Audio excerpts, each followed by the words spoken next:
ኢትዮጵያውያን ስሪታችን ሲባል የተቀዳንበት ውሃ ማለት ነው። የተቀዳንበት ውሃ ማለት አኗኗራችን ማለት ነው። ያ ኢትዮጵያዊ ውሸት አያውቅም። የዛሬ ነው ያድርገው።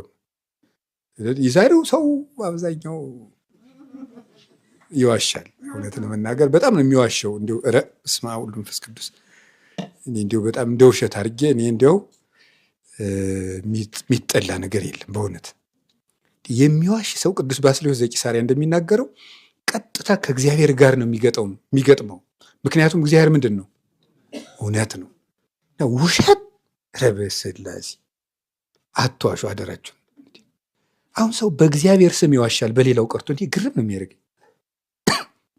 አሁን ሚዲያ ላይ ያለው ውሸት የስላሴ ያለ በሃይማኖት ስም እኮ ነው የሚዋሹት። በሌላ መዋሸት ይሁን እንደ እግዚአብሔር ይወቅደ። ሰው በእግዚአብሔር ስም ይዋሻል። ሰው በእግዚአብሔር ስም ኖር ነው፣ በጣም ኖር ነው።